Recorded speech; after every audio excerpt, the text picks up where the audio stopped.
Buenos días con todos los presentes. Gracias, doctor Pacheco, por darnos la posta y la continuidad de la actividad de esta mañana. El tema que vamos a desarrollar, el simposio que vamos a desarrollar, es el impacto de la epidemia COVID sobre la mortalidad materna.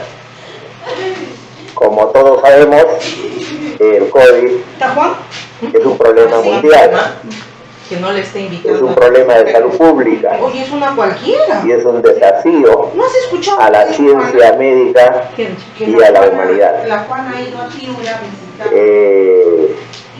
Sabemos nosotros que en los últimos meses, entre el 2020 y 2021, Yo no quiero conocer esa cualquiera. hay un incremento de la muerte materna. Pensaba que era una mujer buena.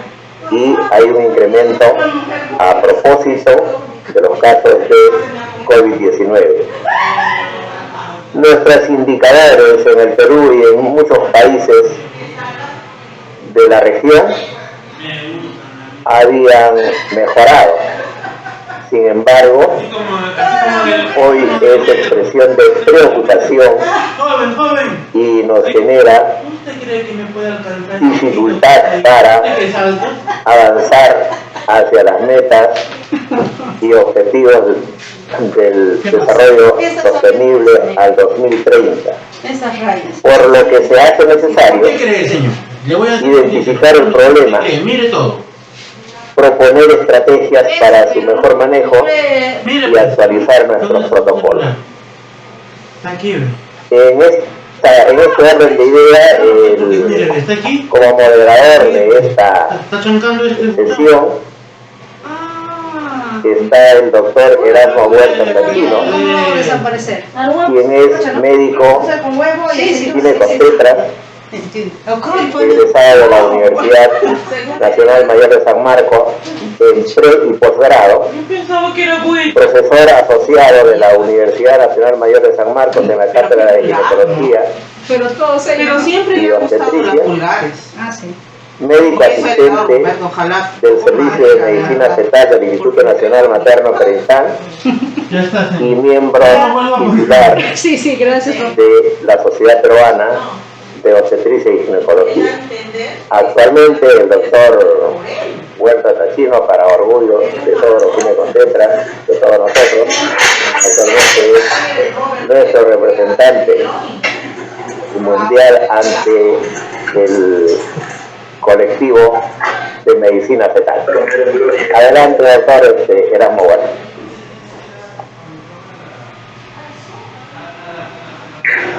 Buenos días, muchas gracias al doctor Mascaro y muchas gracias al comité organizador de la Sociedad Peruana de Obstetricia y Ginecología por invitarme para moderar esta conferencia o este simposio sobre el impacto de la epidemia COVID sobre la mortalidad materna.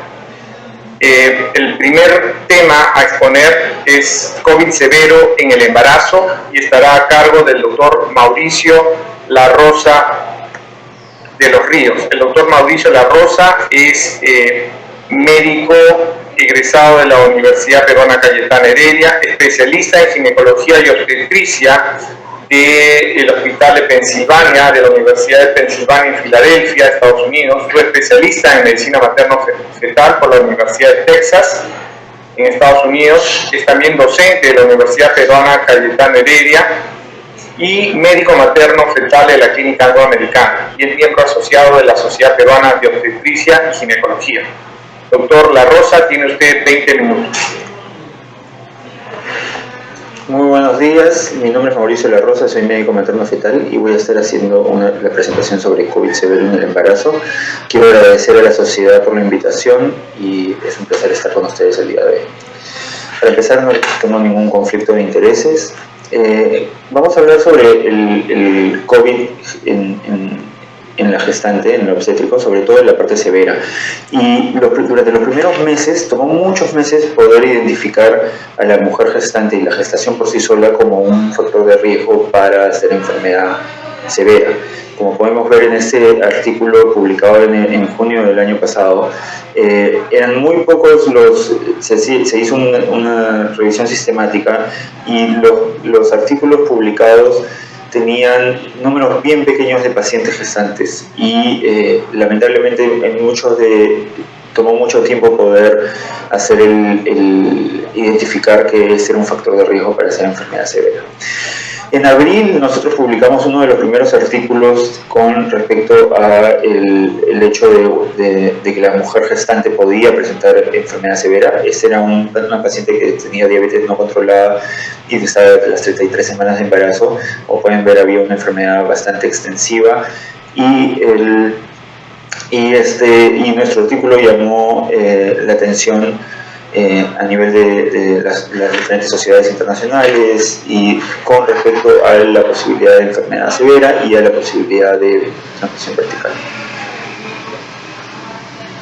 Ya tomó hasta el noviembre del 2020, donde se publicó este artículo por Zambrano, que ha sido citado muchas veces, en donde la CDC recolectó los datos de sus primeros casi 24.000 pacientes y los comparó con población gestante en nivel edad fértil no embarazada, y comparar los diferentes riesgos, y se demostró en este estudio, que luego se ha seguido demostrando en los siguientes estudios, de que la mujer gestante tiene solamente por ser gestante tiene mayor riesgo de hacer enfermedad severa.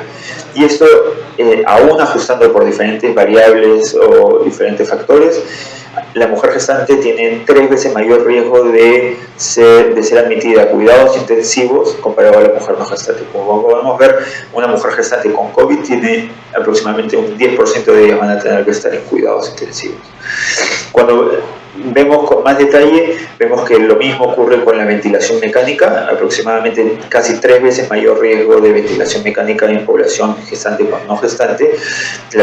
Casi un 3% de la población gestante admitida al hospital requirió admisión a ventilación mecánica. El uso de ECMO en 2.4% y la mortalidad en casi 2 veces mayor. Tomó muchos meses identificar el COVID como una causa directa de mortalidad o indirecta de mortalidad importante, y lo que hemos visto es que la mortalidad a nivel mundial y sobre todo en países en vías de desarrollo se encuentra se ha elevado de manera bastante significativa debido a este virus, tanto, como digo, de manera directa con la enfermedad en la gestante, como de manera indirecta por la falta de cuidado y el mayor riesgo de complicaciones. Este artículo es un artículo publicado en abril del 2021, y podemos ver, esta es una cohorte de diferentes partes del mundo, diferentes hospitales, donde recolectaron aproximadamente 700 pacientes con COVID y los compararon con pacientes gestantes, esta vez gestantes con no COVID. Y la mortalidad materna, la morbimortalidad materna se ve bastante elevada en diferentes áreas, pero sobre todo dos cosas que quiero recalcar acá: la admisión a cuidados intensivos es 5 veces mayor si es que la gestante tiene COVID que si no la tiene, y la mortalidad materna aumenta 22 veces en la población gestante que está con COVID comparada con la gestante no COVID. Lo mismo con la morbimortalidad severa en caso neonatal, donde se ve aumentada 2 veces el riesgo. Esto es nuestra realidad en el país. Eso ha sido bastante alarmante. Durante el 2020 hemos visto una mortalidad materna que está muy por encima de lo que estábamos acostumbrados durante los últimos años. Y si bien la hipertensión y la hemorragia siguen siendo causas principales, probablemente por el impacto indirecto que ha tenido el COVID-19 por sí solo en esta población, en la población gestante, es la tercera causa más común de mortalidad. Esto es una situación bastante crítica. Ahora, para poder hablar sobre el diagnóstico y el manejo de de la población gestante en COVID, es importante recalcar algunos puntos sobre los cambios fisiológicos. Y lo primero es la mujer gestante, por los cambios que se dan a nivel cardíaco-renal, este aumento del gasto cardíaco, el aumento de la función renal, hace que la mujer gestante, y además hay una placenta, hay un útero y un feto que está creciendo, hace que los requerimientos de oxígeno aumenten en aproximadamente un 20% para poder mantener la estabilidad en la mujer. Por otro lado, el útero aumenta de tamaño, la presión intraabdominal aumenta, eso hace que el diafragma se eleve y esto tiene cambios significativos a nivel anatómico y pulmonar y funcional del pulmón, y la capacidad residual funcional disminuye significativamente, lo que hace que esas pacientes estén en mayor riesgo de complicaciones.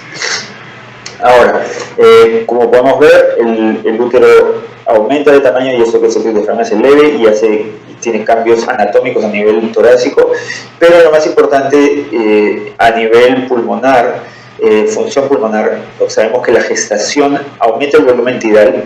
El volumen tidal es la respiración que se da con cada respiración, el volumen que se da con cada respiración. Y si bien la frecuencia respiratoria no está elevada en la población gestante, cuando hacemos la ventilación por minuto, que es el volumen tidal por la frecuencia respiratoria, esto sí está elevado. Y esto hace de que el paciente aspire más oxígeno y expire más oxígeno y exhale más CO2. Esto hace, como vamos a ver en las siguientes slides, que haya una disminución de la presión arterial de CO2, lo que pone a la paciente en una alcalemia respiratoria fisiológica que tiene que ser tomada en cuenta cuando evaluamos a esos pacientes. Y por otro lado, otra de las cosas importantes es la disminución de la función residual, de la capacidad funcional residual y del volumen residual. Esto es lo que queda luego una expiración dentro de los pulmones, y al estar esto disminuido nos da menos margen de error al momento de que hacemos una intubación, por ejemplo, porque hay menos aire mantenido todavía a nivel pulmonar, y por otro lado hace que las pacientes tengan mayor riesgo de complicaciones cuando se ve afectado por una infección o por alguna patología pulmonar. Hay otros cambios importantes que se dan también, como el gasto cardíaco, la frecuencia cardíaca, que tienen que ser tomados en cuenta, sobre todo cuando manejamos a pacientes a nivel crítico, y hay cambios a nivel inmune, definitivamente, una inmunomodulación, que entre uno de las teorías posibles se habla de un aumento del sistema inmune humoral y una disminución del sistema inmune celular, lo que hace que hayan diferentes tipos de presentaciones de diferentes patologías. Últimamente, en las últimas semanas, se ha publicado un artículo donde se sugiere que la población gestante puede ser aún un poco más susceptible a infectarse, no solamente a ser infección severa una vez infectada, sino a infectarse también. Entonces, para poder poner los criterios sobre la mesa y poder discutir de ahora en adelante el manejo, la Sociedad de Medicina Materno-Fetal separa a la paciente con COVID gestante en los diferentes niveles de severidad. Asintomático, leve si es que presenta síntomas, pero estos síntomas no pueden ser disnea, falta de aire o hallazgos en imágenes. Moderado si es que se da alguno se da falta de aire o disnea, pero la paciente está saturando por encima del 95% a un FIO2 del 21%. Severo si es que la paciente está taquipnéica por encima de 30, tiene una saturación por menor del 95%, una PAFI por debajo del 300,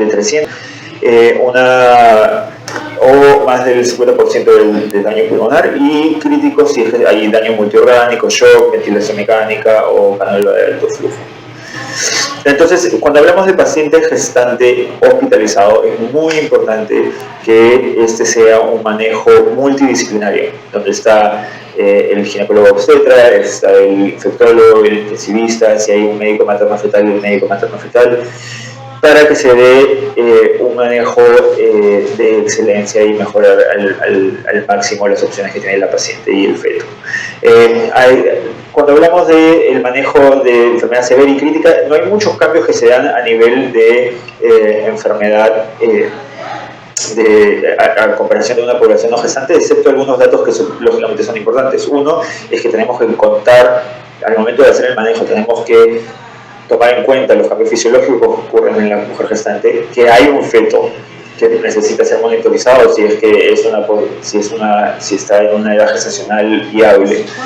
Y por otro lado, si es que la paciente requiere alguna imagen, algún tratamiento, el hecho de estar gestando no debe de ser una contraindicación para que ésta se dé si esto es algo que va a mejorar o optimizar el cuidado de la mujer.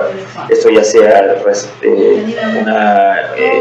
rayos X, tomografía, todas estas deben de ser dadas si es que eso va a tener un impacto en el manejo de la paciente. Por otro lado, tratamientos, ya sea tratamientos anestésicos, antibióticos, todos deben de ser dados si es que estos van a aumentar la probabilidad de supervivencia de la mujer gestante. Ahora, diferencias entre cuando hablamos del manejo de COVID en gestación y no gestación,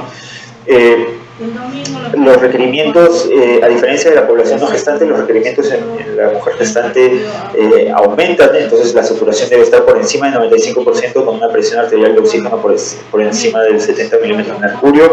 Por favor, cuando van a mandar a la casa a alguien que está saturando por encima del 95%, asegúrense que esta saturación no cae al momento de caminar, porque esto puede ser una indicación de que la paciente requiere hospitalización. El manejo intrahospitalario, la paciente debe ser seguida mucho más cerca que la población no gestante. En la población no gestante usualmente se toman signos vitales cada 4 a 8 horas.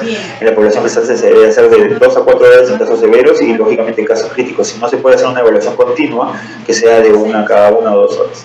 Hay muchos métodos de evaluación de pacientes en estado severo y crítico. El más usado es el Q-SOFA, que también se puede extrapolar a la población gestante, donde se utilizan estos tres criterios, ya sea la frecuencia respiratoria por encima de 22, alteración del mental o hipotensión. Si es que se da cualquiera de estos, la paciente es un signo de alarma de que la paciente debe de ser llevada a un nivel más alto de atención, ya sea si es que está en hospitalización, esta paciente debe ir a cuidados intermedios o cuidados intensivos, porque esta paciente se está descompensando. Esos son los cambios que les dije. Todos los cambios fisiológicos se traducen en este cuadro, que es los cambios a nivel de un AGA en estas pacientes. Y como pueden ver, estas pacientes tienen una alcalemia respiratoria que se da con este barrido de CO2, y es muy importante recordar que el CO2 está muy por debajo, en la gestación está muy por debajo de la población no gestante, porque si una paciente llega con una presión arterial de CO2 de 40, el intensivista o el médico que no está acostumbrado a la parte obstétrica puede pensar de que esto es normal cuando esta paciente está reteniendo bastante CO2. Entonces es muy importante tener esto en cuenta. Ahora, cuando manejamos a la paciente gestante, queremos que esta presión arterial de CO2 esté entre 30 y 32. ¿Por qué? Porque si es que hiperventilamos a la paciente y hacemos que esta presión, que este CO2 caiga por debajo de 30 milímetros de mercurio, esta paciente va a tener mayor vasoconstricción y va a haber una disminución en el flujo sanguíneo a nivel uterino, que va a tener un impacto a nivel fetal. Por otro lado, si es que hipoventilamos a esta paciente, la paciente va a tener acidosis respiratoria y por ende el feto también la puede tener. Hipercapnia permisiva se da en muchos casos para tratar en pacientes críticos fuera del embarazo, se da para tratar de disminuir el riesgo de barotrauma y ser un poco más permisivos con la presión arterial de CO2. Esto, como ya les dije, está un poco más limitado a nivel de gestación debido al feto, usualmente, pero con tal que esté por debajo de 60 es probablemente seguro. Algunos expertos dicen por debajo de 50, pero sí, la idea es que estas pacientes se cumplan con la estrategia de prevención o de cuidado pulmonar al momento de la ventilación mecánica, teniendo en cuenta de que tenemos que se puede dar una hipercapnia permisiva, pero que tenemos que tener en cuenta que el feto debe ser evaluado de manera constante, o que debemos de tener cuidado o recordar el efecto. Ahora, criterios para cuidados intensivos: si la paciente no puede saturar por encima del 95% o sus requerimientos de oxígeno están aumentando de manera rápida, hipotensión arterial con una presión arterial media debajo del 65 milímetros de mercurio, luego de haber dado fluidos cristaloides, usualmente 30 cc por kilo de peso. Y es muy importante en el momento del paciente gestante que este criterio debe darse con la paciente en decúbito lateral izquierdo para que el retorno venoso sea el adecuado y que no sea esta la causa de la hipotensión. Y otro de los criterios es si es que la paciente comienza a tener disfunción orgánica, ya sea falla renal, falla hepática u otro.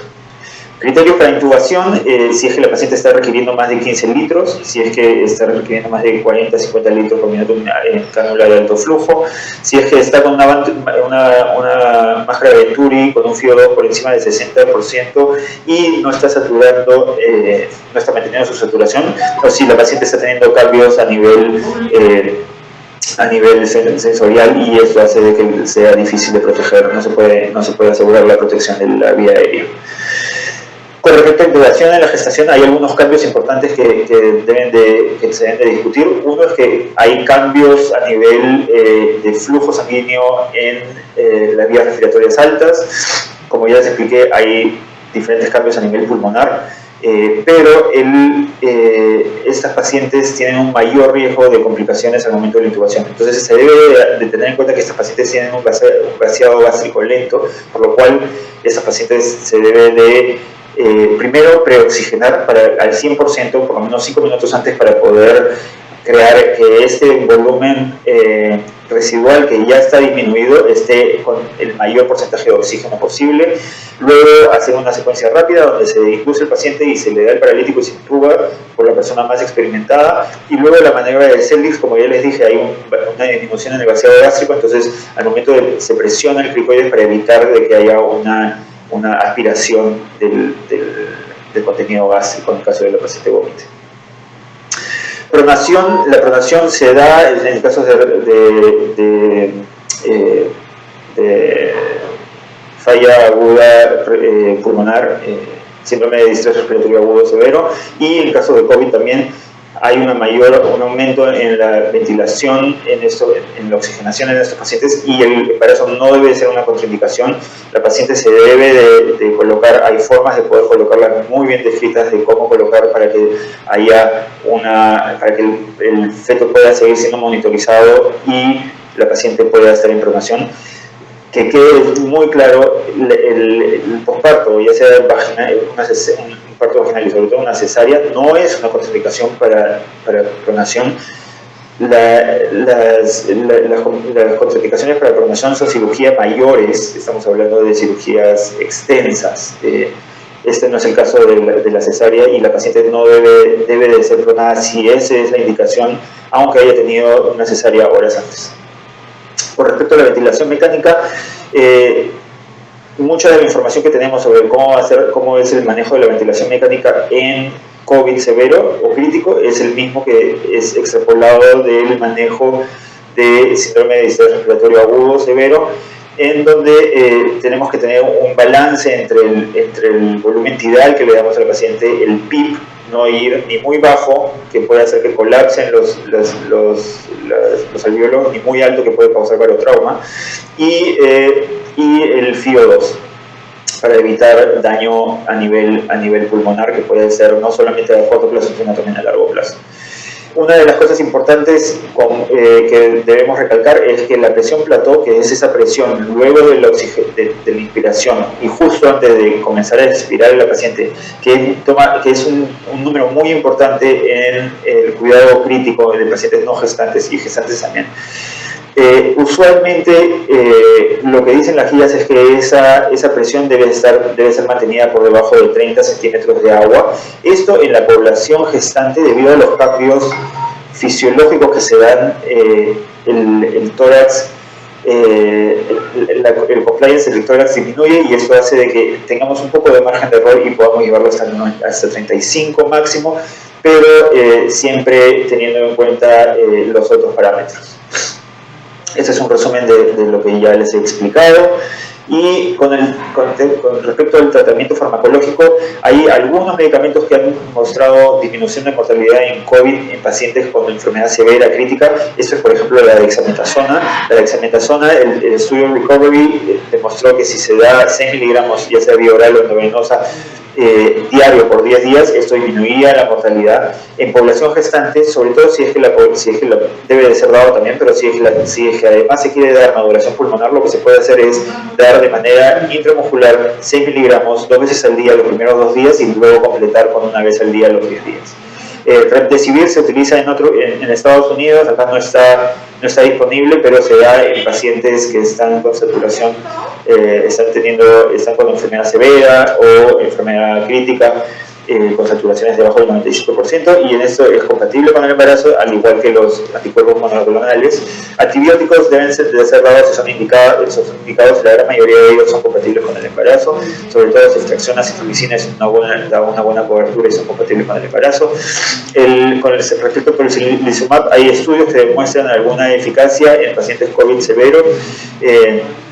El tocilizumab es compatible con el embarazo y debe de ser dado en caso que sea requerido. Y el plasma convalescente lo mismo, es compatible con el embarazo y debe ser dado si es que hay una indicación para dicho. Con respecto a profilaxis en el embarazo y COVID, sabemos que que el embarazo es un estado de hipercoagulabilidad, y además tener COVID y estar hospitalizado hace de que esta paciente tenga mayor riesgo de trombosis. Estas pacientes deben de ser manejadas con profilaxis. Usualmente se utiliza heparina de bajo peso molecular, como es la enoxaparina, se puede dar 1 vez al día y esto cubre los requerimientos, salvo que la paciente presente un evento tromboembótico que requeriría el tratamiento de anticoagulación completa. Es muy importante para los pacientes que tienen enoxaparina la excreción es renal, así que si esta paciente está con una enfermedad renal, es mejor utilizar una heparina no fraccionada. Con respecto al parto, sabemos que COVID no es igual que parto. En casos de enfermedad severa, sabemos que probablemente el corte en donde los riesgos neonatales van a ser compensables con el riesgo de continuar el embarazo son aproximadamente entre las 32 y 34 semanas. Si la paciente tiene enfermedad, está presentando miocarditis o hipoxemia refractaria, estas pacientes tienen probablemente un mayor impacto de que se dé el parto a las 32 semanas. Pero queda muy claro que en el común denominador el hecho de hacer el parto no disminuye la mortalidad materna. Lo que se da es el parto para poder optimizar el manejo, en muchos casos, tanto fetal como materno, pero no ha demostrado una disminución en la mortalidad. Y en casos de pacientes que requieren una cesárea perimortem, esta se da tanto para el feto como también para una mejor supervivencia a nivel materno durante la resucitación cardiopulmonar. Anestesia al momento de un parto idealmente se debe dar de manera regional, salvo que la paciente requiere intubación, y en esos casos se debe dar intubación. Ya les expliqué los detalles de las complicaciones. Sedación y paralítico se puede dar sin complicación durante el embarazo y solo requiere un seguimiento cercano del feto. Finalmente, para poder disminuir el riesgo de que estas mujeres tengan que pasar por esta enfermedad severa, es importantísimo vacunar. Ya hay estudios que demuestran que la vacunación aparentemente es segura, y tanto el Colegio Americano de Ginecología y Obstetricia como la Sociedad de Medicina Materno-Fetal hace unos días ha sacado por primera vez este statement que dice que recomiendan fuertemente que la mujer gestante se vacune. No solamente que esté disponible la vacuna para ellos, sino que se vacune. Y para esto piden activamente a sus médicos que aconsejen a las mujeres gestantes que se deben de vacunar debido a este mayor riesgo que tienen de enfermedad severa y de cuidados intensivos o mortalidad. La Sociedad de Ginecología y Obstetricia hizo un muy buen trabajo hace unos meses peleando activamente para que estas vacunas estén disponibles para la población gestante peruana, y por suerte esto se dio. Muchas gracias y les agradezco por escucharme la invitación. Muy bien, muchas gracias, doctor La Rosa. Realmente muy actualizada, muy clara su ponencia. Queríamos saber si hay algunas preguntas para responder. Acá tenemos una pregunta que dice si los criterios para ingreso a UCI o para intubación de las pacientes gestantes con COVID-19 son los mismos que para las mujeres no gestantes con COVID-19. Bueno, ante todo, muchísimas gracias por la invitación, doctor Huerta, muchas gracias por las preguntas. Sí, definitivamente hay el margen de error que tenemos durante la gestación es menor que durante una paciente no obstétrica. Entonces, las mismas limitaciones que da los cambios fisiológicos y anatómicos de la mujer gestante hacen de que el corte en que consideramos que una paciente debe tener una evaluación más cercana es probablemente mucho menor, o nuestro threshold es menor a una evaluación ya sea en cuidados intensivos o para intubación.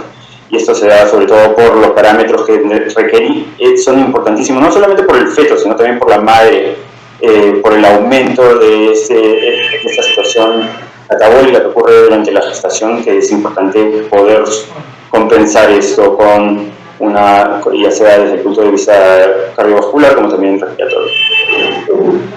Por ejemplo, los niveles de hipoxemia deberían ser los mismos para intubar a una gestante con COVID que a una no gestante con COVID, o la gestante con COVID debería tener niveles de hipoxemia mucho menores para requerir intubación. Efectivamente, sí, es una combinación del hecho de que nosotros durante una paciente no gestante o una persona que no está en una población no obstétrica, nuestro rango de hipoxemia que es permitido, digamos, está muy por debajo de lo que se hace en la gestación. En la gestación hablamos del 70 milímetros de mercurio, por lo menos esto se debe de... Eso es un fuerte, pero lo que queremos es que esté por encima de 75, idealmente. Si esto no puede ser, si este gol no puede ser llegado con altos niveles de oxigenación no invasiva, o si es que la paciente se puede deteriorar rápidamente, esta paciente requiere intubación y lógicamente cuidados intensivos. Hay otra pregunta del público con respecto a la vacuna versus COVID-19 en las gestantes, y es respecto a partir de qué edad gestacional se recomienda. ¿Qué nos puede decir al respecto? Sí, bueno, lo que tenemos con respecto a eso, la posición tanto de la sociedad como de otras sociedades, de la Sociedad de Medicina Materno-Fetal, de ICO, es de que se puede colocar la vacuna en cualquier momento de la gestación.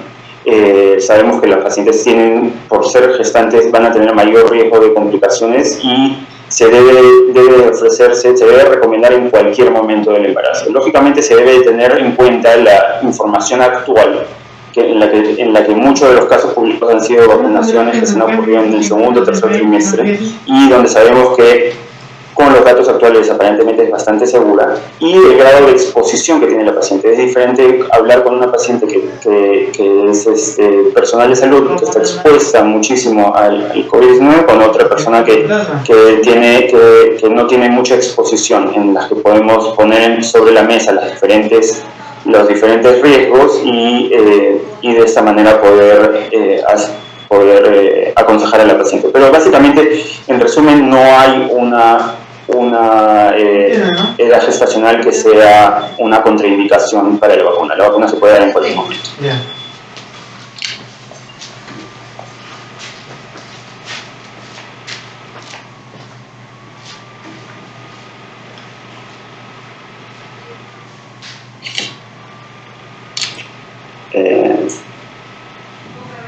Me parece que ha habido un problema con la conexión. Doctor. Y bueno, otra de las cosas que tenemos que hablar es que muchos de los datos que han sido publicados hasta el momento se han dado con las vacunas de Pfizer y Moderna, ¿no? Que son las que han sido más estudiadas durante la gestación en los estudios publicados.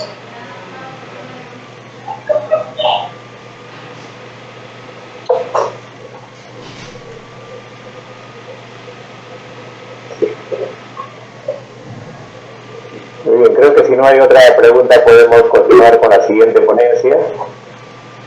La ponencia del muy agradecido doctor Mauricio La Rosa de los Ríos por su excelente presentación.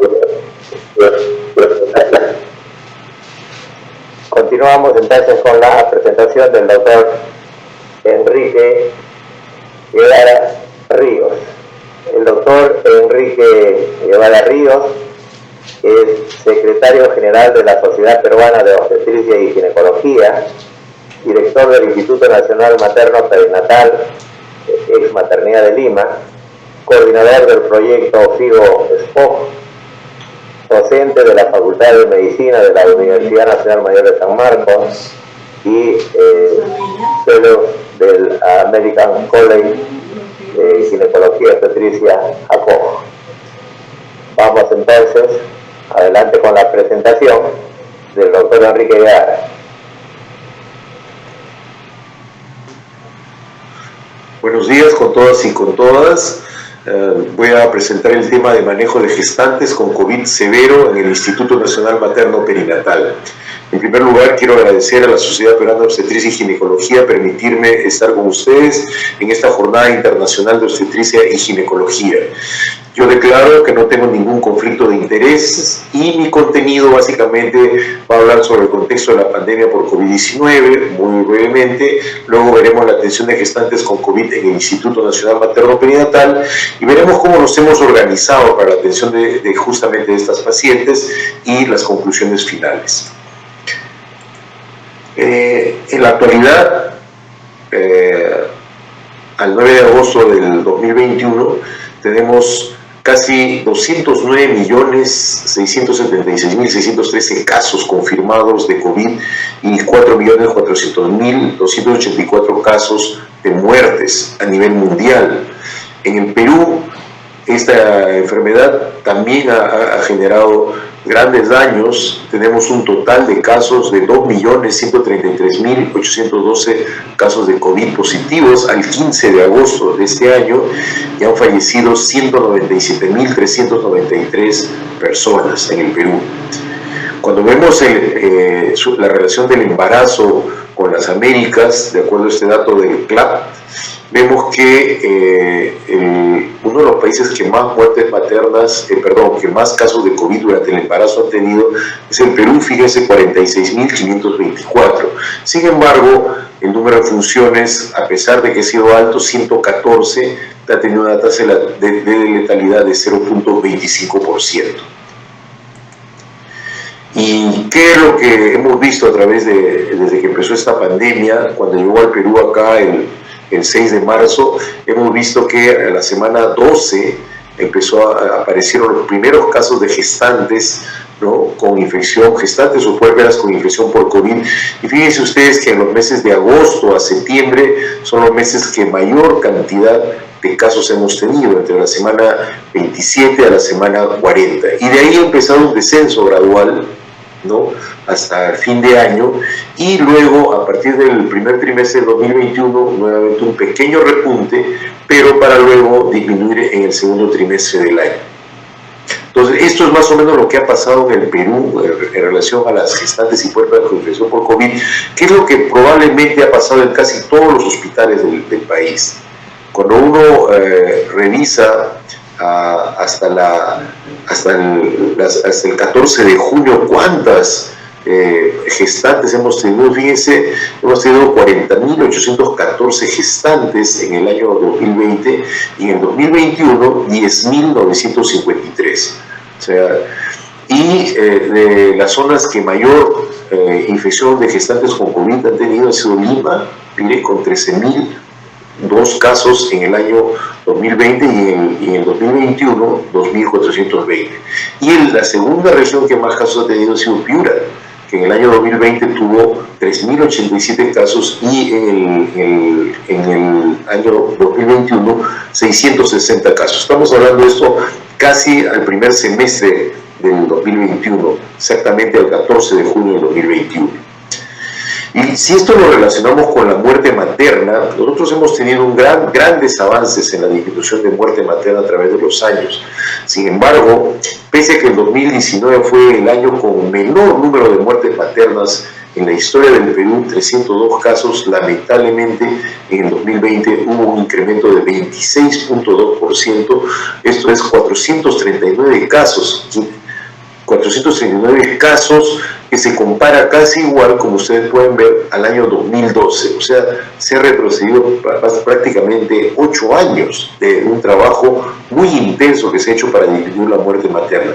Lamentablemente este año, ya para la semana 31 de este año, es decir, el 7 de agosto, miren, tenemos 324 casos de muerte materna. Probablemente, según las proyecciones que tenemos, esto seguramente vamos a llegar a los 500 casos, aunque en las últimas semanas ha habido una cierta desaceleración. Acá para que vean los mismos, cómo estamos por encima de los años 2018, 2019 y 2020 para la semana 23.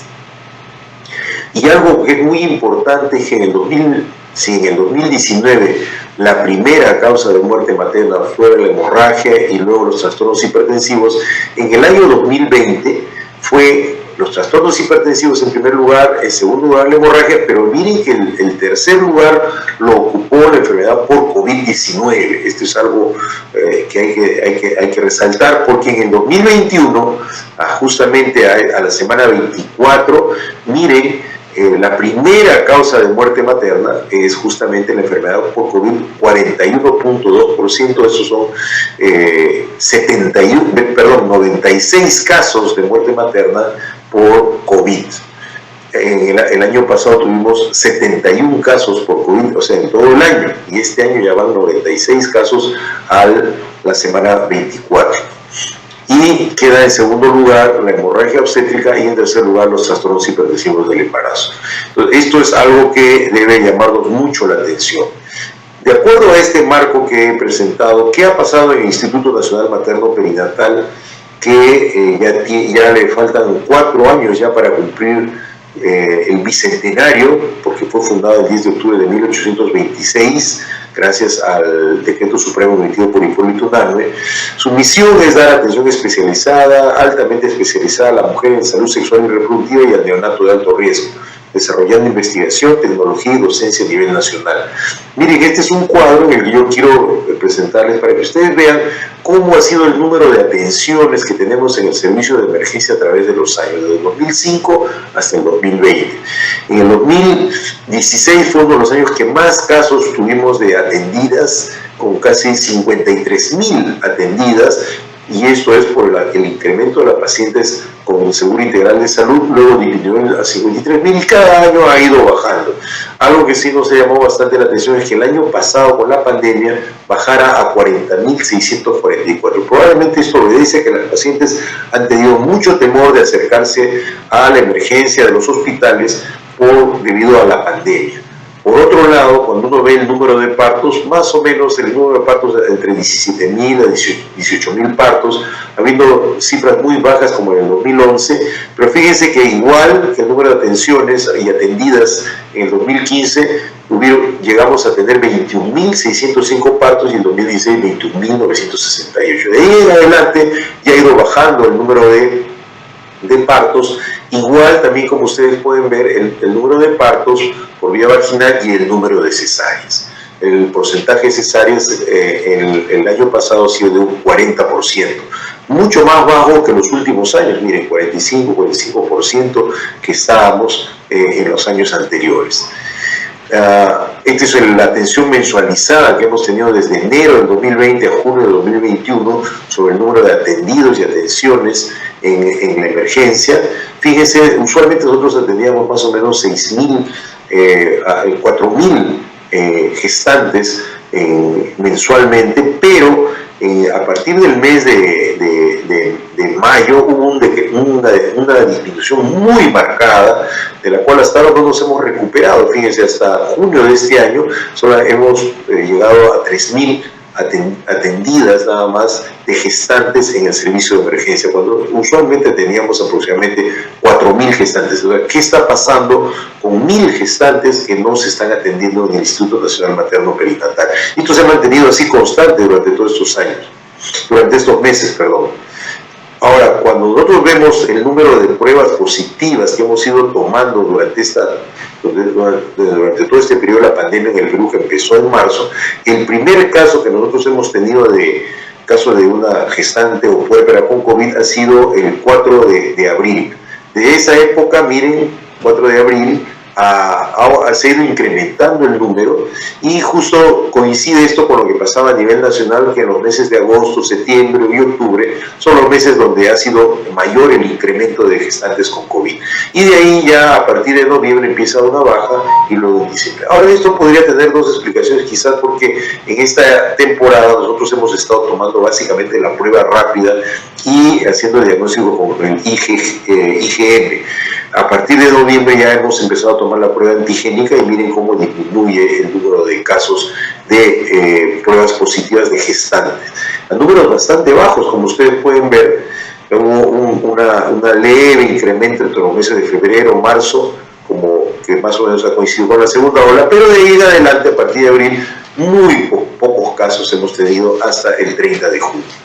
Igual se ha visto con el número de gestantes o partos de gestantes con COVID, miren, muy alto en el nivel de agosto a septiembre, hasta llegar a 485, y de ahí ha ido bajando hasta tener un mínimo de 38 casos en enero este año. Ligeramente se aumentó en marzo, 123, y de ahí en adelante, fíjense, en junio solamente tuvimos 4 partos de gestantes con COVID. O sea, ahí con nosotros también terminaba con eso la segunda ola, ¿no? Lo mismo, solamente para que vean el número de partos vaginales comparado con el número de partos por cesárea. Entonces, recordar que la Organización Mundial de la Salud recomienda el parto vaginal aún en infecciones por COVID y la cesárea solo cuando está médicamente justificada. Eso es lo que nosotros hemos hecho en nuestros protocolos. La finalización del embarazo, actualmente no hay una evidencia para favorecer un modo de nacimiento sobre otro, y por lo tanto el modo de nacimiento debe discutirse con la mujer teniendo en cuenta sus preferencias y cualquier indicación obstétrica para la intervención. Recordar que al principio no conocíamos si es que se transmitía al feto, hasta ahora no tenemos pruebas fehacientes de que esto suceda. Ahora, yo les he mostrado todo este contexto para ver qué ha pasado con la mortalidad antes de llegar a los casos de COVID severos. Miren, la mortalidad materna a través de los últimos años, del 2016 al 2020, miren cómo ha ido: 7 casos en 2016, luego 11, 7, 6, y el año pasado tuvimos 4 muertes maternas. Esto es una razón de mortalidad de 18.7%, o sea, bastante baja, y lo que va de este año tenemos 4 muertes maternas en el primer semestre del 2021. Los casos de muerte materna básicamente siempre va a ser la primera causa los trastornos hipertensivos del embarazo. Como ustedes podrán ver, 14 casos en estos 6 años, y luego seguido de la hemorragia obstétrica conjuntamente con el aborto.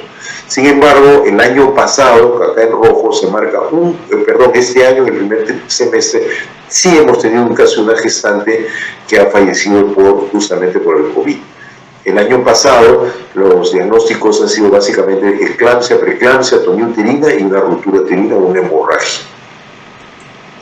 Ninguna relacionada con COVID, ¿no? Y en el primer semestre de este año hemos tenido en enero un caso, febrero un caso y en mayo 2. De estos, justamente en el mes de mayo hemos tenido un caso de una neumonía viral por SARS-CoV-2. Un caso lamentable de muerte materna que llegó de una referencia y lamentablemente llevó muy malas condiciones. Además, preeclampsia severa, un caso de leucemia en gestación y un caso de bronquitis puerperal. 4 casos de muerte materna.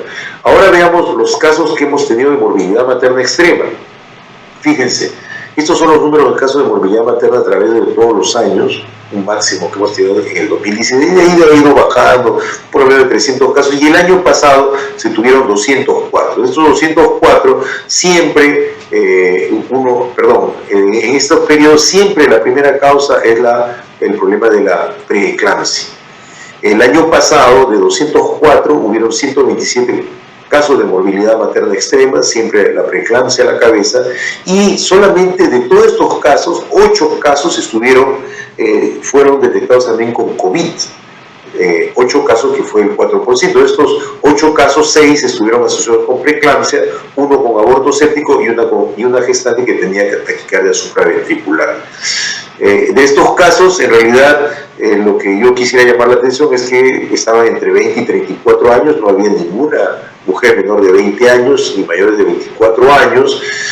Miren, la mitad eran nulíparas y el 50% no tuvo atención prenatal, ¿no? Eso es algo que uno tiene que llamar la atención. La mayoría terminó por cesárea, pero como ustedes pueden ver, era básicamente porque tuvieron una patología obstétrica que era la que primaba antes que el problema del COVID. El problema del COVID, al parecer, no tuvo mayor problema. Acá están dentro de los criterios de inclusión de morbilidad materna extrema en pacientes que tuvieron además COVID. Vemos que está el shock hipovolémico, síndrome de Gel, shock séptico y sobre todo disfunción hepática. Miren, es muy poco, solamente 2 de los 8 casos tuvieron disfunción respiratoria.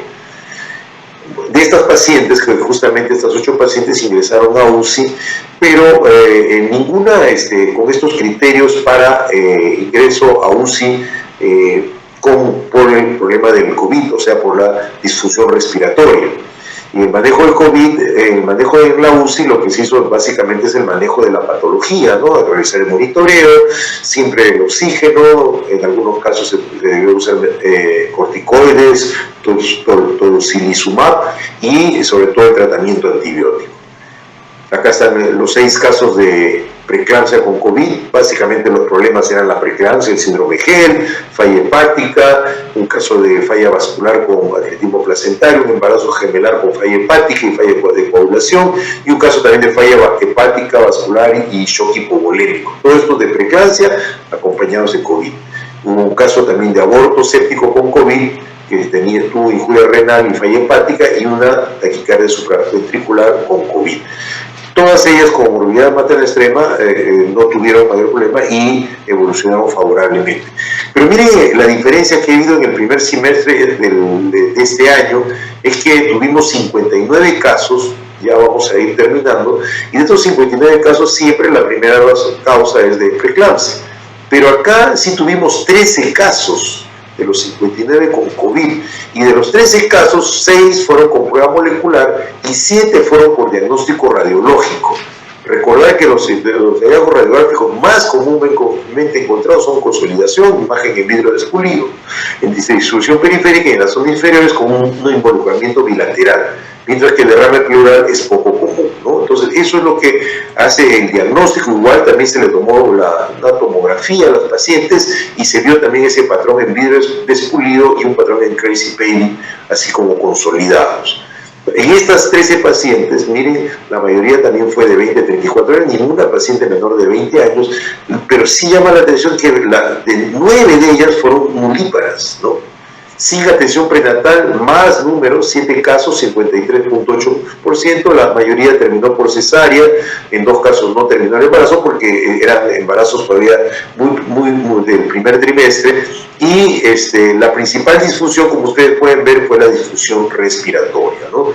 Entonces estos son los 13 casos, todos tuvieron un síndrome respiratorio, neumonía, inclusive hicieron shock séptico, neumonía con falla hepática o con falla metabólica, falla vascular, shock hipovolémico, etc. Entonces, en líneas generales, 13 casos, pero que evolucionaron favorablemente, ¿no? El manejo en la UCI, pues, se hizo en la sala de aislamiento que tenemos para ello, con monitoreo estricto de los signos vitales. En muchos de los casos, casi en el 50%, se utilizó ventilación mecánica y en otros 50% cánulas de alto flujo. Se usaron fluidos, vasopresores en algunos casos, lo que ya les he mencionado, la ventilación mecánica, antibióticos, está ceftriaxona con levofloxacina, corticoides de sametasona y la noxaparina como profilaxis para la enfermedad tromboembólica. En conclusión, uno puede decir que hay una alta prevalencia de esta enfermedad, ¿no? Con 12.7%, y el año pasado fue 16.45% de los casos de morbilidad materna extrema, con un índice de letalidad de 6.35, que es bastante alto. Para poder poder brindar toda esta atención de estas gestantes con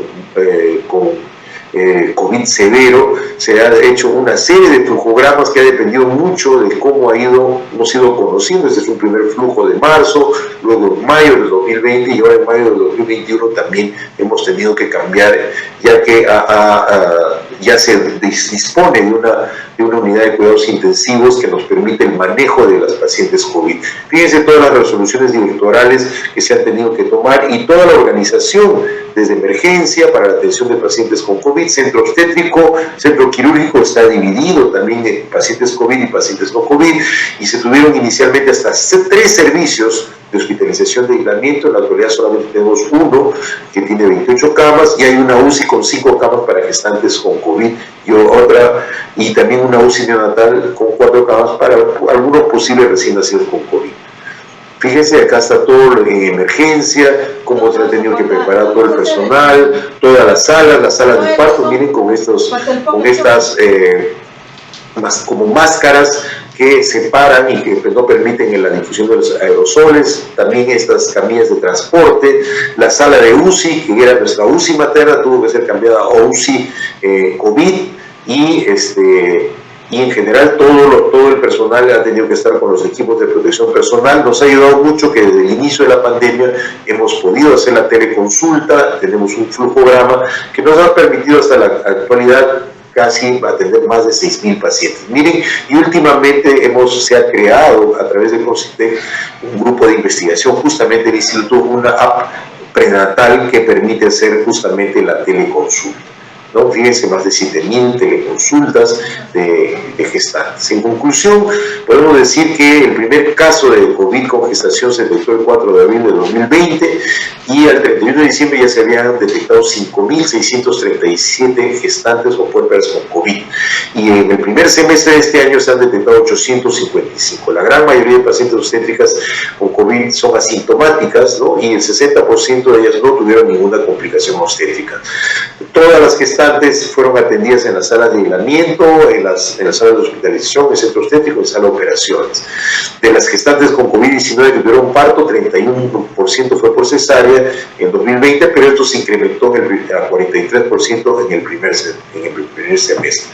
Prácticamente el 100% de los recién nacidos de gestantes con COVID no tuvieron mayores complicaciones, y podemos decir que en el 2020 hubieron 4 muertes maternas, ninguna relacionada con COVID, y este primer semestre 4 muertes maternas, lamentablemente una de ellas fue por COVID. Por otro lado, en el 2020, 204 casos de morbilidad materna extrema, de los cuales 8 casos tuvieron infección por COVID, pero no tuvieron mayor problema, eran básicamente de preeclampsia, 6 casos, y en el primer semestre sí tuvimos 59 casos de morbilidad materna extrema, y de ellos 13 casos tuvieron neumonía por COVID.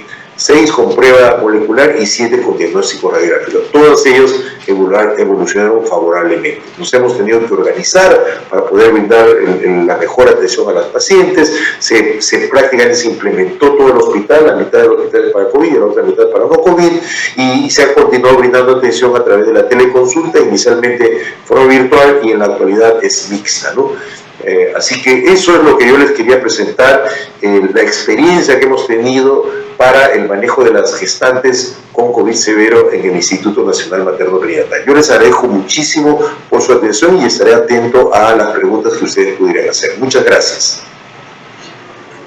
Muchas gracias, doctor Guevara. Excelente y clara exposición que muestra cómo es el panorama actual de la infección por COVID-19 en gestantes en el Instituto Nacional Materno Perinatal, que es el centro de referencia de la patología obstétrica en nuestro país, y que está mostrando claramente un dramático cambio en la morbilidad, en la mortalidad materna extrema en este grupo de gestantes con infección COVID-19, de un porcentaje muy bajo de complicaciones el año 2020 hacia casi un 25% de complicaciones de morbilidad materna extrema en solamente el primer semestre de este año.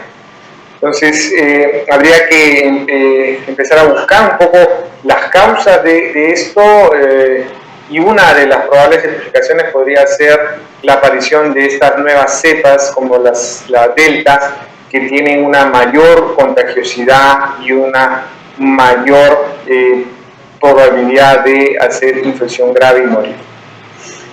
Muy bien, muchísimas gracias nuevamente y a continuación vamos a dar pase a nuestra tercera ponencia, que el tema a tratar va a ser manejo intrahospitalario de la gestante con COVID en Madrid, y va a estar a cargo del doctor Manuel Duárez Coronado. El doctor Manuel Duárez Coronado es médico especialista en ginecología y obstetricia, doctorado en medicina por la Universidad Complutense de Madrid, médico del Hospital Universitario de la Fundación Jiménez Díaz y médico colaborador docente del Hospital Universitario Fundación Jiménez Díaz en Madrid. Doctor Duárez, bienvenido, tiene usted 20 minutos. Manuel Duárez Coronado, ginecobstetra del Hospital Universitario Fundación Jiménez Díaz de Madrid. Como médico peruano, tengo un gran honor de participar en estas jornadas organizadas por la Sociedad Peruana de Obstetricia. Y estoy encantado de compartir mi presentación, que se titula Manejo intrahospitalario de la gestante con infección por COVID-19. Ya hace casi más de 18 meses que tuvimos que enfrentarnos a la primera ola de la pandemia en Madrid, que más que una ola fue un tsunami, porque colapsó completamente el sistema sanitario de la comunidad autónoma. En pocos días todos los hospitales se saturaron de pacientes graves de COVID con una alta mortalidad. Ante este escenario, los obstetras tuvimos que organizarnos y formarnos sobre la marcha para poder seguir atendiendo a nuestras pacientes en la atención del embarazo y también en la atención del parto, tanto nuestros pacientes con COVID como aquellas pacientes que no presentaban la patología del COVID. Actualmente en toda España estamos ya superando la quinta ola de la pandemia y, como veis, en cuanto a la incidencia acumulada por grupos etarios, esta última quinta ola sobre todo ha afectado a los grupos etarios más jóvenes, entre los 20 y los 40 años. Por esa razón, en las últimas semanas hemos tenido un significativo aumento de los ingresos de gestantes con patología por infección por COVID-19, casi tan parecido a la primera ola. He dividido mi presentación en una primera parte que hablo de la epidemiología, la clínica y el cribado en la gestación de la infección por COVID.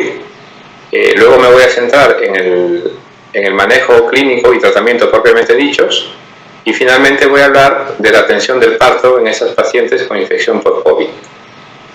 El embarazo, como todos sabemos, produce cambios fisiológicos e inmunológicos importantes que pueden hacer que la paciente sea más susceptible a padecer infecciones víricas o bacterianas. Pero en el caso concreto del COVID-19 no se ha demostrado que la paciente embarazada tenga mayor riesgo de infectarse que la población general no embarazada. Sin embargo, los datos sugieren que las pacientes que se infectan con coronavirus y están embarazadas tienen mayor riesgo, hasta 3 veces más riesgo, de evolucionar a enfermedad grave.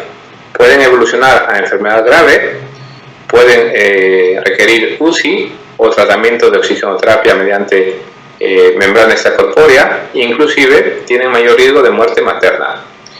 Y por otro lado también aumentan los riesgos fetales, estos casi todos a expensas de la prematuridad. Pero son las pacientes que presentan patología de base como obesidad, diabetes o hipertensión las que tienen especial riesgo de tener estas complicaciones. ¿Cómo se manifiesta clínicamente en el embarazo la infección por COVID? Según datos del registro de la Sociedad Española de Ginecología y Obstetricia, denominado Red COVID, se calcula que el 75 al 80% de las pacientes son asintomáticas.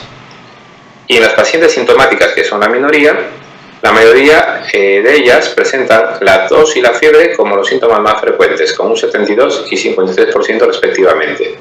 Otros síntomas también relativamente frecuentes son la cefalea, el dolor muscular, diarrea, disnea, ageusia y anosmia, Y otros síntomas menos frecuentes son la odinofagia, las náuseas y los vómitos. Y dentro de las alteraciones analíticas principales tenemos la leucopenia y la linfopenia, el aumento de la PCR y las transaminasas y la proteinuria. También se sabe que el 15% evolucionan a formas más graves, un 17% harán neumonía, un 11% tendrán sintomatología grave, y requiriendo ingreso en UCI el del 3%, con un mal desenlace de muerte materna calculada en torno al 0,1 y el 1%. Como hemos dicho, la gestación se asocia a un mayor riesgo de enfermedad severa, especialmente si se produce en el tercer trimestre y se asocian a factores de riesgo de mal pronóstico.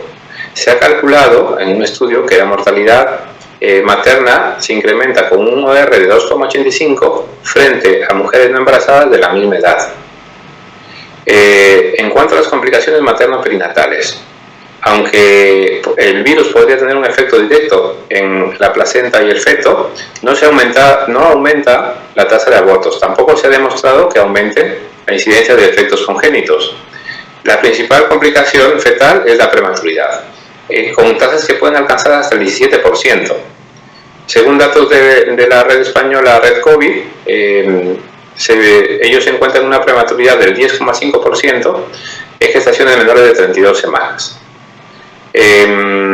Se han descrito algunas alteraciones a nivel anatomopatológico de mala perfusión y depósitos de fibrina intervellositarios, pero la trascendencia clínica a nivel fetal aún está por determinar.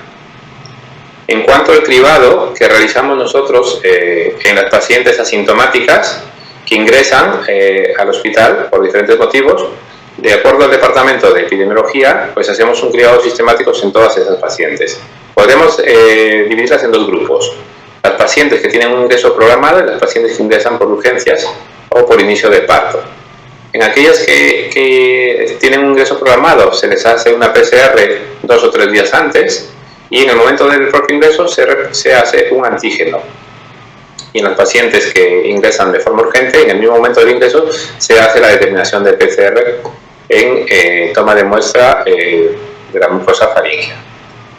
En todas las pacientes se repite la determinación de PCR en tercer y séptimo día, y luego semanalmente si se prolonga la estancia. Esto es una norma que lo venimos cumpliendo a partir de julio, por la alta incidencia de la cepa delta en la quinta ola, que es muy contagiosa. Y siempre debemos estar atentos a preguntar acerca de la clínica inicial y de contactos estrechos que puedan haber tenido esos pacientes. De esta manera podemos garantizar que las pacientes que no tienen COVID estén completamente aisladas, y las pacientes que dan positivo para este cribado puedan estar también aisladas. En el caso de estar de parto o de tener una inducción o cesárea programada, los aislamos también junto con el marido y lógicamente con el niño. Pero de esta manera estamos evitando que ocurran brotes intrahospitalarios de COVID y no nos demos cuenta. En cuanto a la valoración clínica y el diagnóstico inicial, partimos de la anamnesis y la exploración física, haciendo especial interés en las constantes vitales. Lógicamente tenemos que hacer la determinación de la saturación de oxígeno, que es un parámetro muy importante. Y hemos dicho que las alteraciones analíticas comprometen al hemograma con leucopenia, linfopenia y trombopenia leve, un incremento de las enzimas hepáticas, un incremento de todos los reactantes de fase aguda, PCR, LDH, ferritina. Y en pacientes más graves también hacemos determinación de procalcitonina e interleuquina 6.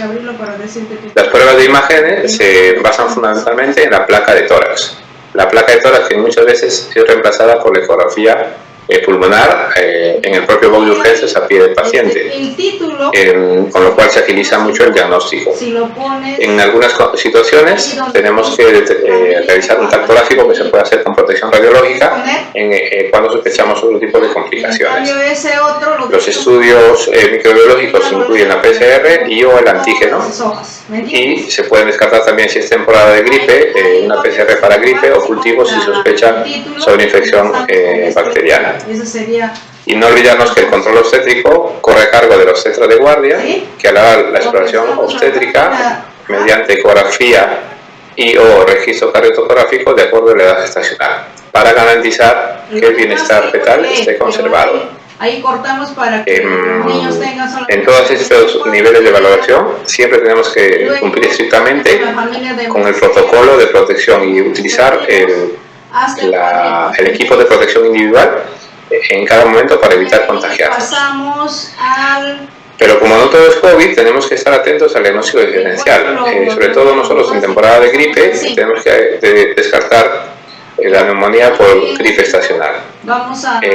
Si se sospecha de una neumonía bacteriana o una sobreinfección bacteriana, hacer los cultivos bacterianos para descartar esta patología.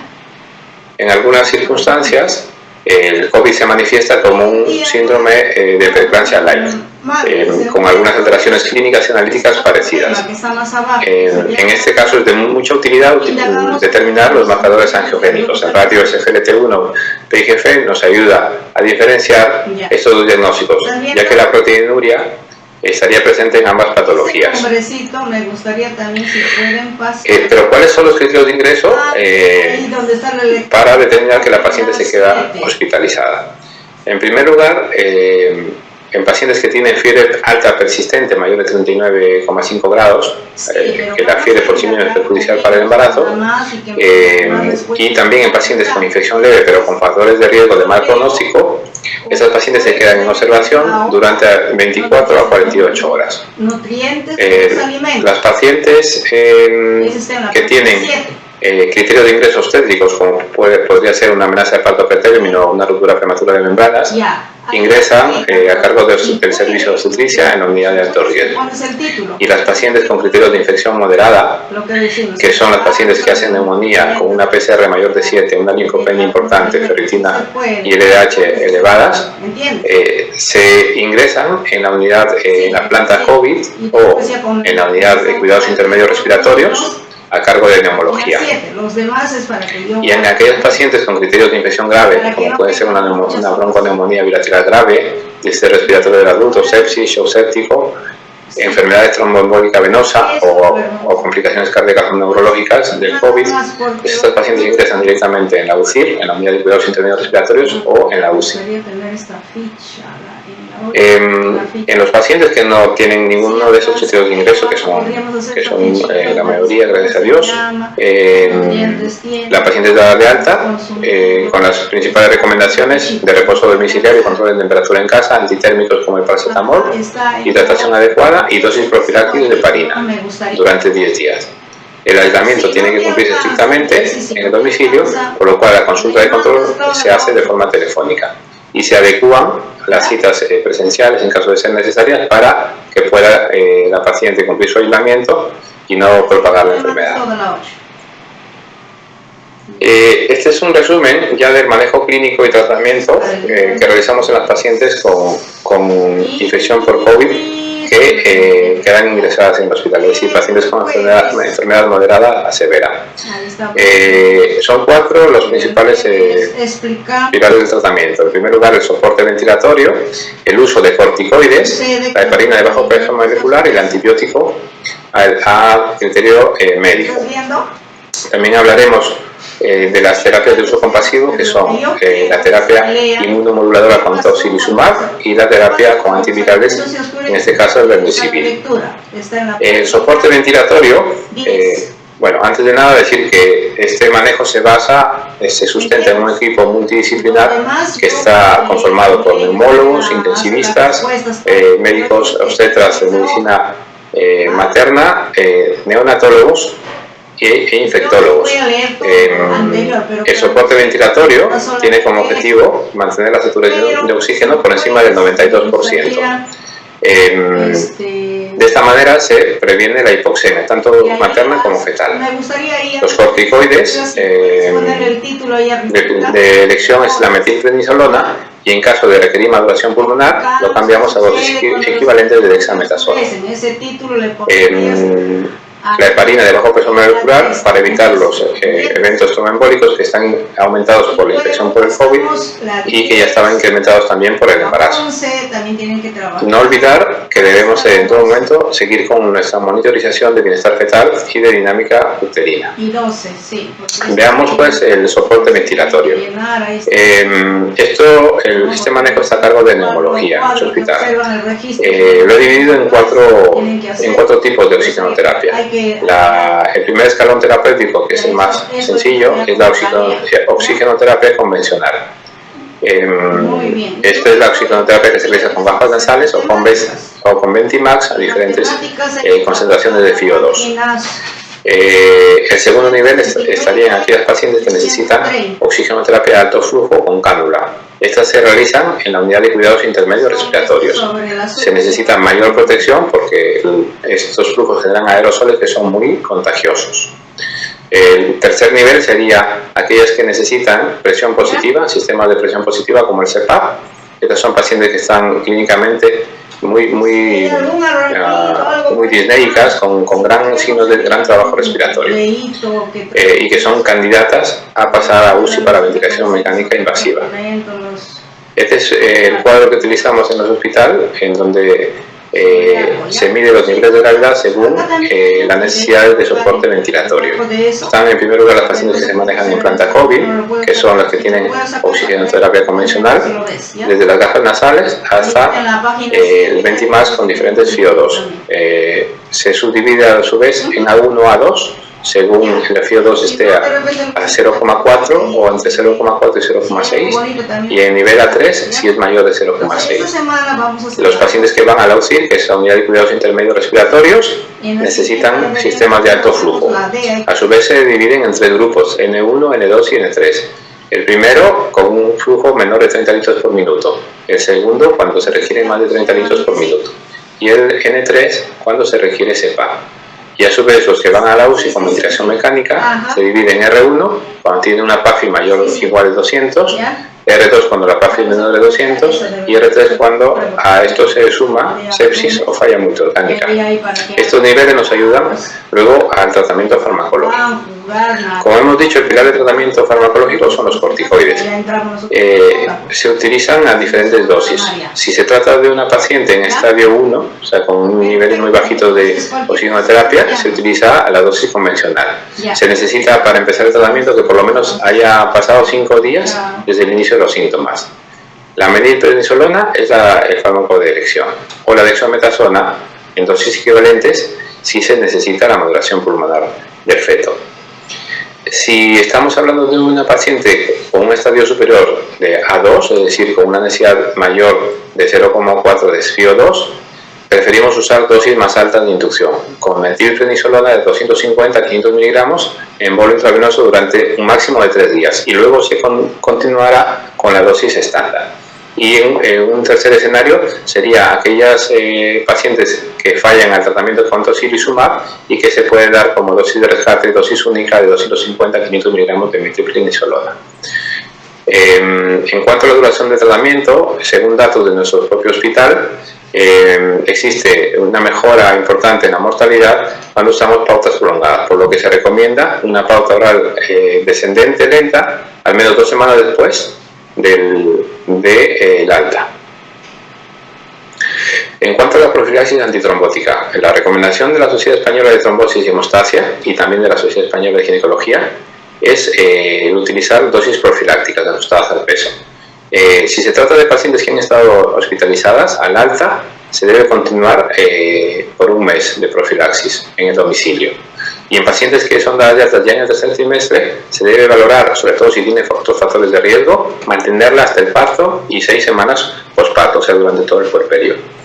En caso de pacientes que no han ingresado y que tienen una enfermedad moderada pero han estado en cama en domicilio, se aconseja mantener esta pauta hasta 7 días tras la resolución del cuadro.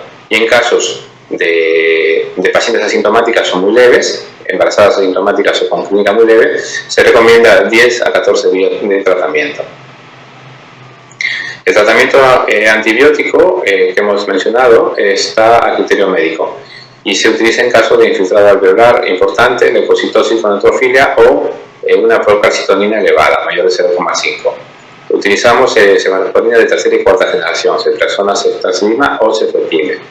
Y en todas deberíamos pedir un cultivo de esputo y de determinación de antígeno de neumococo y legionela en orina.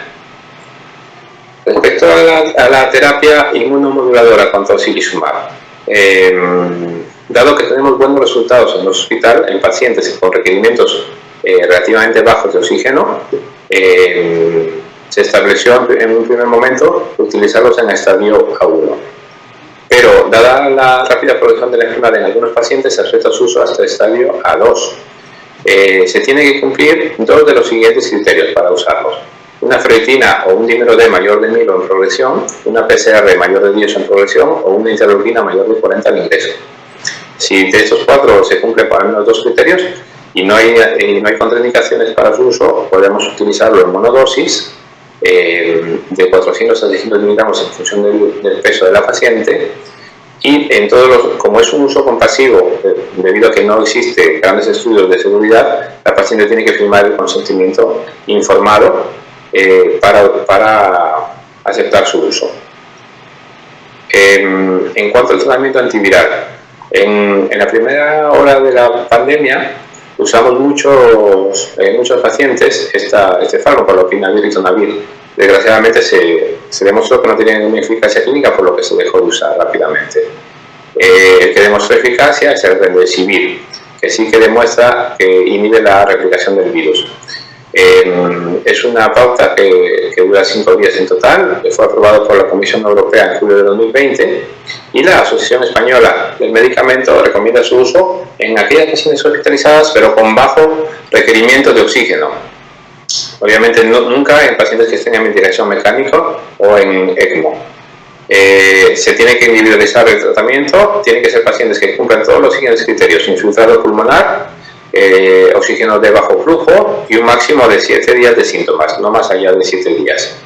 Y que cumplan dos de los siguientes criterios: frecuencia respiratoria más de 24, saturación basal menos de 94 y PAFI menor de 300. En esos pacientes también se hace su uso de forma compasiva. El paciente tiene que firmar el consentimiento informado y se solicita a la AEMS, quien es la que provee el fármaco al hospital. La decisión de finalizar la gestación se realiza en situaciones muy especiales de deterioro materno grave y tiene que ser consensuada por todo el equipo multidisciplinar. La decisión está en función de la gravedad materna, de los factores de riesgo maternos y de la edad gestacional, pero la prioridad siempre será el bienestar materno. Y ahora rápidamente hablaremos algo acerca de la atención del parto en pacientes con infección por COVID. En las pacientes que están clínicamente estables o con clínica muy leve, no hay ninguna indicación de adelantar el parto o realizar una cesárea. Es decir, en pacientes sin criterios de gravedad, la vía del parto seguirá siendo por condiciones obstétricas. Pero en la paciente muy grave o crítica que no va a afrontar el trabajo de parto, sí que se debe practicar una cesárea. En caso de terminar una inducción, es preferible el PROPES para evitar muchas exploraciones de la paciente. Se aconseja la anestesia locorregional tempranamente en el inicio del trabajo de parto para evitar la analgesia inhalatoria e intravenosa. Se puede dar sulfato de magnesio con un control estricto de la frecuencia respiratoria. No hay una contraindicación para realizar amniorexis artificial en trabajo de parto, tampoco hay contraindicación para utilizar monitor interno en la calota fetal y tampoco hay ninguna contraindicación para realizar un camplaje tardío del cordón. Y se recomienda hoy por hoy realizar siempre piel con piel al momento del nacimiento del bebé. En cuanto a la prevalencia de un resultado de PCR positiva en los pacientes que ingresan de parto, esto varía en función del momento de la pandemia y según el hospital que haga la determinación, pero los signos varían entre el 0,4 y el 20% de prevalencia de coronavirus positivo.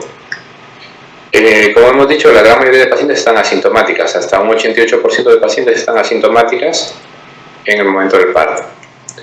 Y esto me pareció interesante, estos hallazgos, que no hay mayor riesgo de cesárea en pacientes asintomáticas o con clínica leve. Este es un estudio en el que participó un hospital de nuestro grupo con 1.146 pacientes, con una tasa de cesárea del 14% en pacientes de bajo riesgo. y que no se incrementó comparada con pacientes que no presentaron COVID positivo. El riesgo de transmisión al recién nacido, la transmisión vertical en el parto era una posibilidad, pero nunca se demostró. Sí parecen casos, los casos que se presentan de recién nacidos contagiados, parece que la vía más frecuente es por transmisión de la secreción de la madre en el momento de cuidar a su bebé. Es muy improbable entonces la transmisión vertical, por lo cual el parto vaginal se considera seguro para el feto. Desde el propio nacimiento se recomienda la lactancia materna. Es verdad que se debe utilizar las medidas estrictas de control de la infección, pero debemos mantener a la madre e hijo en la misma habitación. En caso de madres con enfermedad severa que estén en la unidad de cuidados intensivos, se podría intentar la extracción de leche materna. La mayoría de estudios observa que las PCR neonatales negativas de madres con PCR positivas, a pesar de tener el contacto piel con piel y permanecer en la misma habitación. Y finalmente, hacer hincapié en la recomendación del Royal College de Obstetricia y Ginecología, que hace especial hincapié en que deberemos garantizar la protección del recién nacido para que no se contagie y también la protección del personal sanitario y de la Organización Mundial de la Salud, según la cual debemos garantizar en la situación de actual de la pandemia que la gestante debe ser tratado con respeto y dignidad en el momento del parto. Muchas gracias.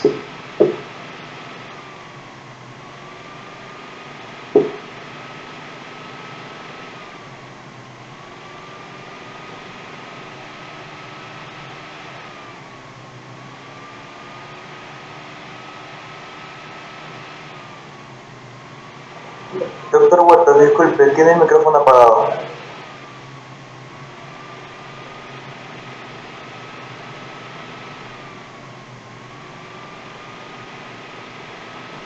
Doctor Huertas, disculpe, tiene el micrófono apagado, doctor.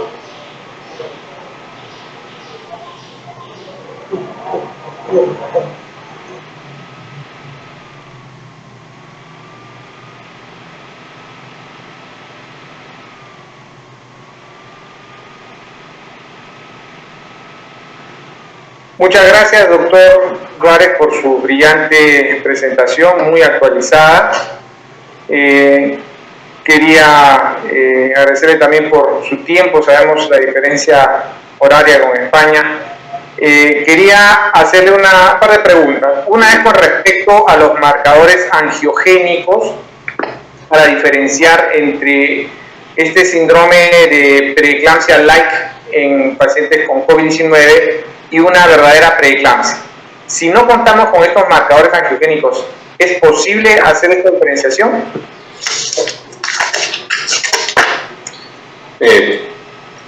¿Se me escucha? Buenas. Sí, buenos días, en este caso. Encantado de participar desde aquí, desde Madrid. Realmente sí que hemos tenido casos en la práctica clínica, sobre todo de pacientes que vienen muy sintomáticas con esta tormenta de citocinas y que tienen tensiones límites, las transaminasas suben, la proteinuria también aumenta, aunque no tan alta, pero realmente aquí nosotros, al tener disponible el ratio, SFRT1-B, pues tenemos otra forma de verlo. Entonces, sin esta herramienta, yo creo que volveríamos a lo básico, ¿no? Como nos hemos formado los obstetras ahí en Perú, que es ver la clínica del paciente. Para efectos prácticos de manejo, se tiene que ver de forma global si es necesario, yo creo en ese momento, si hay criterios de terminar la gestación, porque si estaríamos ante una preeclampsia grave o a lo mejor una coexistencia de preeclampsia grave con infección por COVID, que he visto que hay muchos datos en los que presentaron el doctor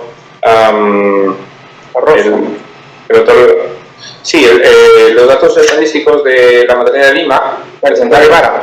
el doctor que me antecedió, existe una coexistencia de ambos problemas, tanto preeclampsia como COVID, para que de forma práctica el manejo sea coherente. Es decir, si la gravedad del caso lo requiere y si hay una sospecha fuerte de preeclampsia o de síndrome GERD, si cumple criterios de síndrome GERD o criterios clásicos, no sería indispensable que usemos los marcadores.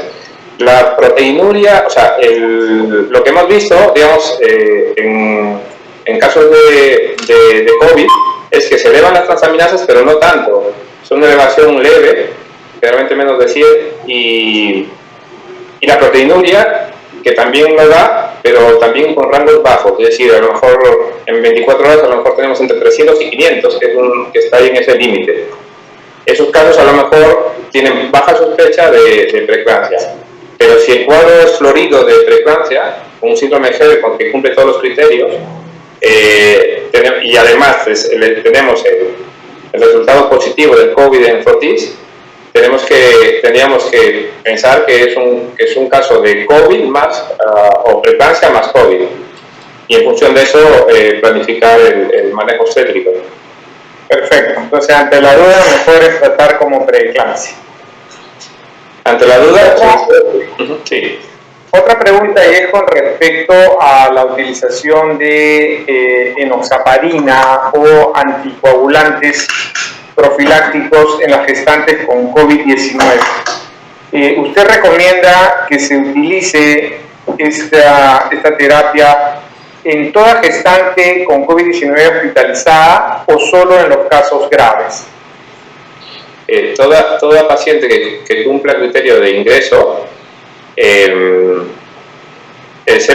digamos, sí que tiene criterio, son generalmente las que tienen criterio de ingreso, las que se quedan hospitalizadas, son las que tienen bronconeumonía o neumonías graves.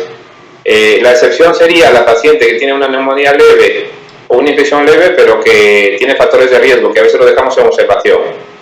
Entonces, las pacientes que tienen una clínica leve, pero que tienen factores de riesgo como obesidad, sobre todo obesidad o edad materna avanzada o hipertensión, esas pacientes yo creo que solamente se beneficiarían, según la evolución, si no llegan a severidad, de 14 días de profilaxis en casa. Pero todas las pacientes que tienen una bronconeumonía con signos y que necesiten oxigenoterapia y por lo tanto ya están en tratamiento con corticoides y algunas con uso compasivo de tocilizumab, en todos esos pacientes sí que se requiere la profilaxis en casa de 30 días. O sea, la diferencia es el tiempo, porque en pacientes que pasan el COVID asintomáticas, sí que la recomendación es como mínimo las guías que dicen de dar menos tiempo, 10 días como mínimo. Es decir, una paciente que en el cribado o que se hace o por contacto se hace una prueba de COVID y es positiva, ya es un factor de riesgo sumado al embarazo, por lo tanto tendría que tener la bemiparina o la enoxaparina como mínimo 10 a 14 días. O sea que prácticamente en todas las pacientes que damos una determinación de COVID que dé positiva, sí que es necesario esa profilaxis para evitar eventos tromboembólicos. Le cuento más o menos esto porque nosotros ya estamos haciendo una investigación con un grupo de colegas de acá del instituto en el cual tenemos más de 600 pacientes gestantes que ingresaron al hospital y muchas de ellas asintomáticas y que se les diagnosticó COVID durante la hospitalización, ¿no? Al ingreso. Oye, ellas ingresaron porque estaban en trabajo de parto, ¿no? O porque tenían una cesárea programada, y en ninguna de ellas se usó profilaxis y todas han evolucionado sin complicaciones. Entonces, un poco que esta recomendación es una recomendación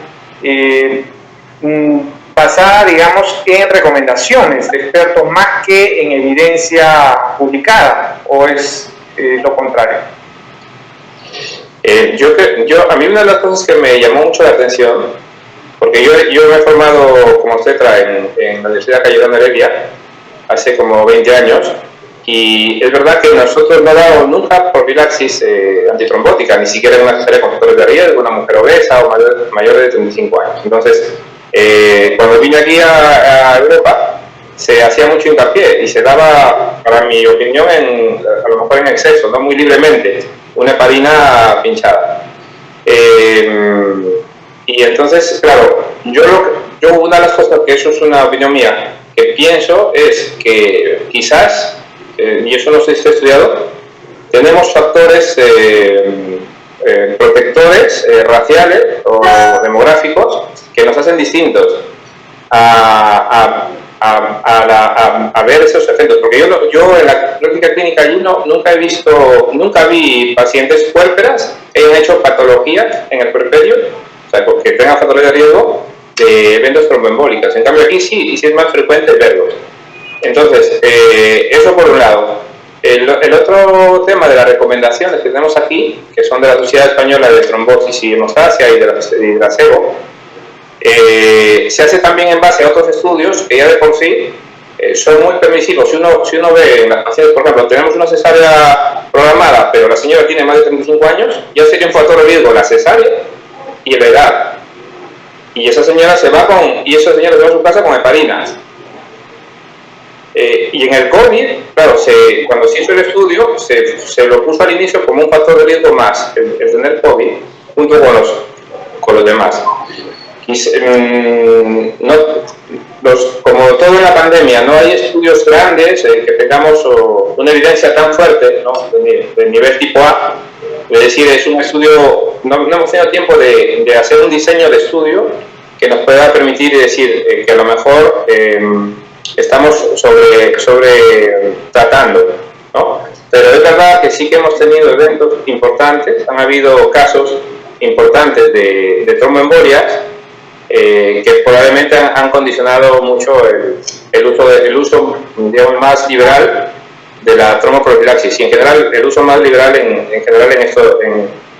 en nuestros casos. Y es curioso, o sea, esto que me comenta de esa casuística que es importante, de 600 casos de pacientes asintomáticas sin factores de riesgo que no han tenido ni un solo evento trombótico es un resultado sin duda muy importante a tomar en cuenta, ¿no? en la población peruana.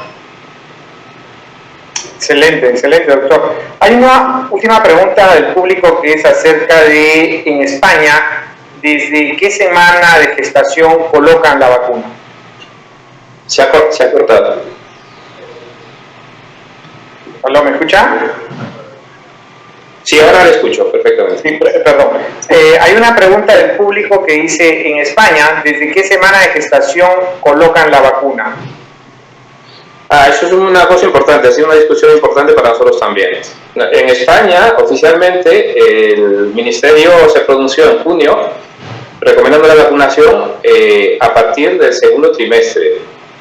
Entonces, ha habido cambios porque en esta última quinta ola ha habido un incremento exagerado de casos en la población entre 20 y 40 años y que incluye a las gestantes. Y ahora son grupos de riesgo y tienen prioridad para vacunarse. A la luz de los datos y la casuística que se tiene, ahora mismo la recomendación actual es que no hay ninguna contraindicación en ningún trimestre. Sin embargo, la Sociedad Española de Ginecología recomienda ser más cautos y esperar a pasar el primer trimestre. Porque bueno, esto llevamos un año vacunando, ¿no? Entonces a lo mejor tenemos que todavía ser más cautos para ver si no tiene algún efecto teratogénico. En la práctica aquí nosotros en el hospital, la recomendación que hacemos es que pasado el cribado de la semana 12, a partir de la semana 13 o 14, la paciente debe ir y la citamos automáticamente para vacunarse. Entonces, ahora mismo, antes estaban muy reacias a vacunarse las gestantes por el miedo a algún efecto al bebé, pero a partir del aumento exagerado de los casos en julio, sobre todo, ahora baja un poco, ahora la paciente está asustada y quiere vacunarse cuanto antes. Entonces la recomendación es que llegue al segundo trimestre, que llegue al final del segundo trimestre y al tercer trimestre sobre todo, el objetivo es que todas las mujeres lleguen vacunadas con pauta completa al final del segundo trimestre y sobre todo el tercer trimestre donde las complicaciones son mayores. Y sí, efectivamente, como dijo Mauricio, la recomendación es con vacuna de ARN mensajero, o sea, Pfizer o Moderna. Excelente, doctor, muchísimas gracias. Solo me queda agradecerles también por la invitación y darle pase al presidente de este simposio, al doctor Pedro Mascara. Gracias, doctor Huertas. Felicitaciones a los señores ponentes, al doctor Mauricio La Rosa de los Ríos, al doctor Enrique Guevara Ríos y al doctor Manuel Duárez por sus excelentes presentaciones. Y por supuesto, las felicitaciones también a nuestro moderador, el doctor Erasmo Huertas Tachino.